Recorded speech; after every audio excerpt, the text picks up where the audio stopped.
welcome or welcome back to BookTube with Amy. It's another book haul, innit? What? Oh my god! So,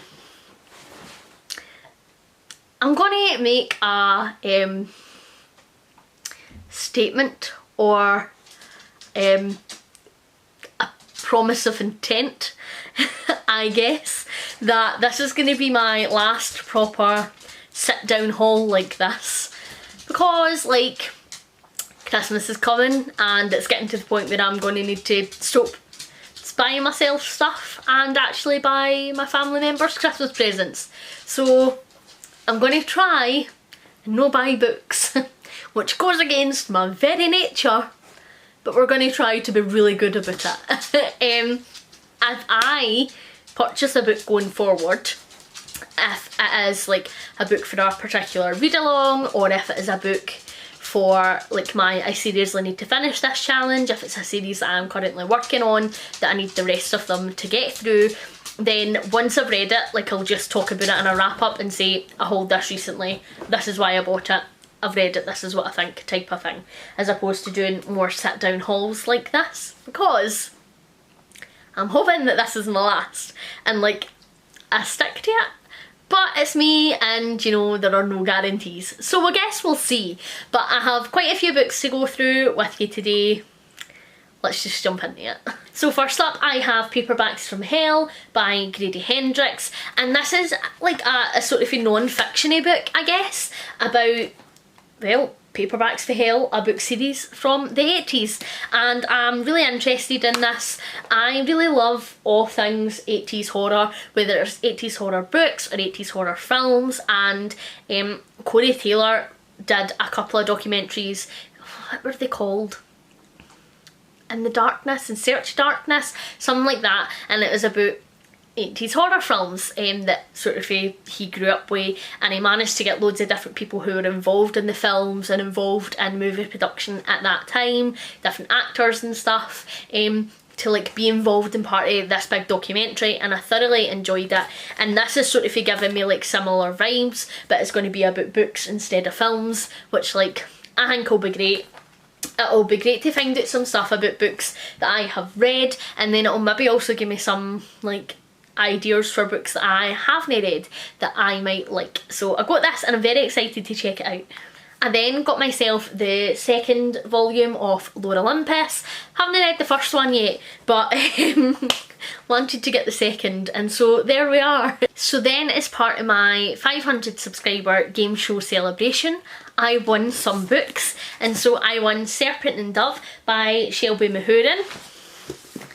I won Blood and Honey by Shelby Mahurin, and I won Gods and Monsters by Shelby Mahurin. Now these books get a bit of a mixed review.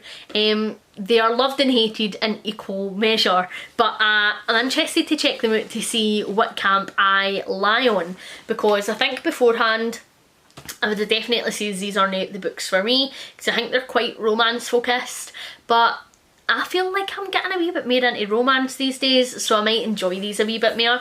But I got the 3 of these, I'm excited to give them a go, and they'll look gorgeous on the shelf. And then another divisive book. I got Mexican Gothic by Silvia Moreno Garcia. I've heard so many different people review this, and they have said it's brilliant, it's so atmospheric, really creepy, really eerie, they've thoroughly enjoyed it, and then other people have reviewed it and says like worst book ever, it's so boring, didn't waste your time on it. But it's like taglined as it's Lovecraft meets the Brontes, which like I feel is all my personalities. Like I feel like they will all be satisfied and accounted for in this book. So I'm really interested to read this. It's been on my wish list for a really long time because I just kept to and froing, and somebody was selling it on a Facebook market page that I'm a part of for people who like want to swap, sell and buy books. So I got it second hand and was up for it. The Serpent and Dove trilogy were also second hand. Paperbacks for Hell was also second hand.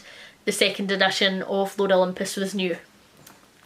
I'll tell you as I go now that I remember that. The next one was also second hand, and this is Exquisite Corpse by Poppy Z. Bright. I don't remember who I saw read this and review it on BookTube. Was it maybe Mares, The Harpies in the Trees? I don't remember, but anyway, it sounded super good. I believe this is told from the perspective of a serial killer, which I think would be really interesting. And again, it's been on my wish list for so long, it's just something that I've never got round to picking up. So when I saw it second hand, I was very excited and I snapped it up. And then I got The Troop by Nick Cutter. This has been, again, on my wish list for so long because Simon was like reading some list or something. He like messed up disturbing books at some point and he sent this to me and was like, this is defo a you book. And I read the synopsis and went, it's defo a me book. And so it's been on my wish list for the longest time. And I saw it second hand through one of these Facebook pages and so I picked it up. And then a wee blast for the past for me. So I talk all the time on the channel about the types of books I used to read when I was younger and how I feel like they have directly influenced my love of reading now. And so I was a huge fan of Goosebumps, I was a huge fan of the Creepers books and Scary Stories to Tell in the Dark, things like that. I spoke about them on the channel several times. But what I forgot actually existed at all was point horror books, and I was an avid reader of point horror books as well. And I was watching a haul that Amy McCaw did on her channel recently and it just like unlocked so many memories for my brain, let me tell you. And I was like, I need to start collecting and reading these books again, like I need to, it was a compulsion. And so somebody on one of the Facebook pages was doing like a sale of their point horror collection, and so I picked a couple that I vividly remember reading as a child and I 1000% want to reread these and probably vlog it because I'm buzzing about it. So I got The Babysitter by R.L. Stine, My Secret Admirer by Carol Ellis, The Cheerleader by Carol B. Cooney, and just look how like great that cover is. And then I also got Call Waiting by R.L. Stine. Like, this is my childhood, guys. There was also a point horror book called Amy, and I remember in first year, like I checked it out in my high school library and was like obsessed with it. And I thought it was like super cool that there was a point horror book called Amy, and so like 1000% need to get my hands on that one again. I can't even remember the premise yet, but like I was like, I'm a horror character. I thought it was cool as fuck. And then also, as part of my 500 subscriber game show celebration, where I won books, I got the entire The Darkest Minds series by Alexandra Bracken. So I read Lore last year and I really enjoyed it. It was a 5-star read for me. Thoroughly loved Alexandra Bracken's writing, and so I was interested to dip my toes into more of her work. I was looking into it and this series sounded really interesting to me and right up my street. I'm fussy though, right? Because I have Lore in hardback and then I didn't want to get Alexandra Bracken in paperback because I already had them in hardback. So I had like the American hardback covers shipped over because I am terrible. Hope I like them. And then I got Clown in a Cornfield by Adam Cesare. Now this has been on my wish list like since I started my BookTube channel. When I obviously started my channel, I started consuming a lot more BookTube, and I was recommended this by Olivia from Olivia Reads a Latte, and it's just on my it's been on my wish list since then and I just never got around to picking it up. But again, somebody was selling it second hand and it's a lovely hardback edition. The second one of this is actually coming out this year. I didn't even realise it was a series and that there was going to be a sequel, but I'll definitely need to get the second one now. But I think it'll be right up my street. It's screaming like 80s horror vibes. I just think it's going to be really cheesy and really camp and really fun. Hopefully a bit gory and horrific as well, but I'm buzzing for it. I have also been collecting the Matt Wazlowski short story collections. So at the minute I have 6 stories and Hydra, and so I also picked up Demon and Deity through the Facebook page as well, both second hand, so I'm really excited about this. They are short story collections that I believe are all interlinked somehow. Me and Simon actually picked up the first one When we were in Waterstones, now Simon doesn't really like short stories, but he thought that it sounded really interesting. And so we were like, right, well, we'll get it, because I like a short story collection. And then I actually had the second one in this series, no knowing that it was a series, on my wish list. And so he noticed it was the same author and bought it for me that year. And then I don't remember how we came across realising it was a series. In fact, I think it was Bookish Gems was talking about it on her channel, because she's been getting these in the Abominable book boxes, and I think she had says like, oh, they're a series, they're all linked, there's going to be 6, because I think she maybe got like the 5th or the 6th one in one of her boxes, and she says she had the rest. Anyway, we then realised it was a series, and so I got the next 2 of those, and there's still 2 that we need to get to complete the series. Haven't read any of these yet, but if I'm getting them second hand and absolutely brilliant nick, then thought I might as well pick them up. And then, also as part of my 500 subscriber celebration, I was very, very good to myself. I got the entire Diviner series by Library. Now, I have been so excited to read this series for a long time. Again, these are other ones that was recommended through Olivia for Olivia Reads a Latte, because she loves them, absolutely loves them. The Diviners is like one of her favourite books ever, and it sounds like it could be right up my street. A wee bit supernatural, quite creepy, like a darker fantasy with horror elements into it. It sounds phenomenal and just like very, very me. I read A Great and Terrible Beauty by Libba Bray when I was in high school, and I really enjoyed that, and I actually think I have the first one. Don't remember, but I realised that that was then a series, and I didn't bother to actually continue the series. But if I read and enjoy the Diviners, then that's a series I will definitely continue with. But I really enjoyed the writing style, I found it very engaging, and so I've been excited to pick these up for a really long time. The thing that held me back, right, was I was struggling to find a nice set that matched. So I finally decided on this set.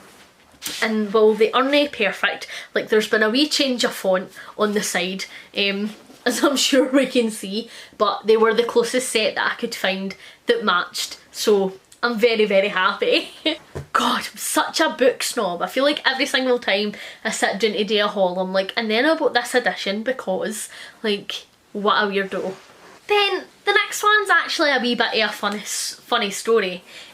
So this is the Genus Complex by Graham Gibson. Graham Gibson is a Scottish indie author who I have never ever heard of. But Simon was on his way to the airport recently, and the taxi driver was like, do you read? And Simon was like, aye, like I'm a big reader. And he was like, have you read this book? And Simon was like, nah, have never heard it. And so the taxi driver was like, it's about this and that and da da da and blah blah blah. And Simon was like, oh, like I might check that out. And the taxi driver was like, I've got one for sale for you if you want.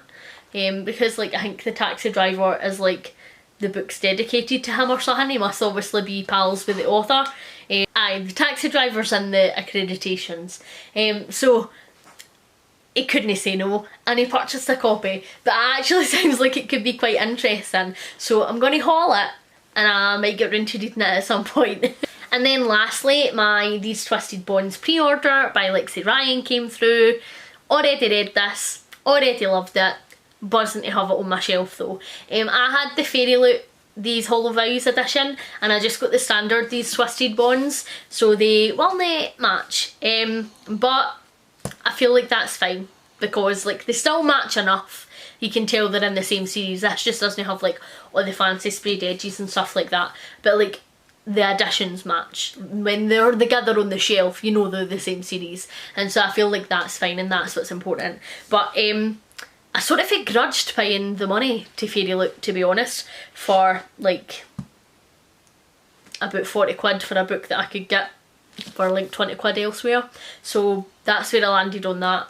But aye, this is brilliant. If anybody hasn't read this duology already, go and read it, please, because it is brilliant. That's all my books. That is all my books.